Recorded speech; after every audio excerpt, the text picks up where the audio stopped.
In business, the grammatical and lexical choices you make can have a powerful effect on the outcome of a meeting or negotiation. Compare these sentences. 1. We reject your offer. 2. I'm afraid at this point we would be unable to accept your offer. Can hear the difference between the tone of these sentences. The message is the same, but the second sentence is much more diplomatic, or tentative as we say in English. In this lesson, we will learn 5 ways to make our speech more polite using grammar and lexical structures.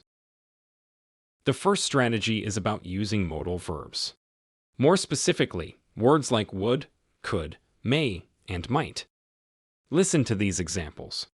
Notice the use of modals in the second example of each pair. A. This is a problem. B. This would be a problem.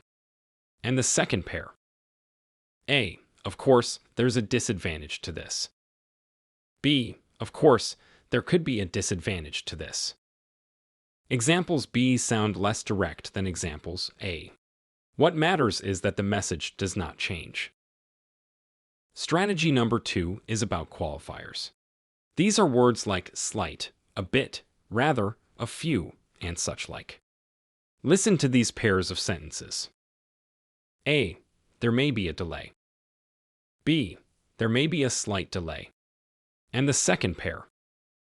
A. We're disappointed with the discount you are offering. B. We're rather disappointed with the discount you are offering. Qualifiers soften the impact of bad news but don't actually change it. They are a great way to make your message more diplomatic. The third strategy for making your speech more diplomatic is called Rephrased negatives Part 1. This strategy uses words like not very, totally, completely plus a positive adjective.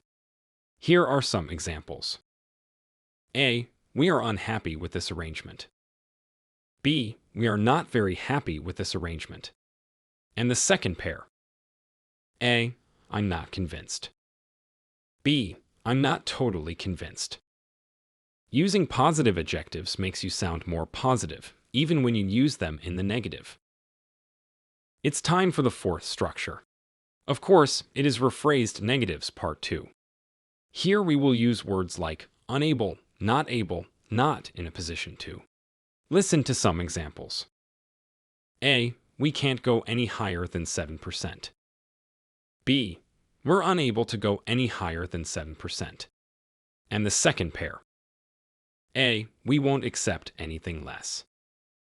B. We're not in a position to accept anything less. The point here is to avoid using words like can, and won't. They make you sound powerless and obstructive. The fifth structure for sounding more diplomatic is negative question forms. It has a lot of potential. Listen to these examples and notice how much more diplomatic second examples sound. A. We should be working together on this. B. Shouldn't we be working together on this? And now, the second pair. A. You'd be taking an enormous risk.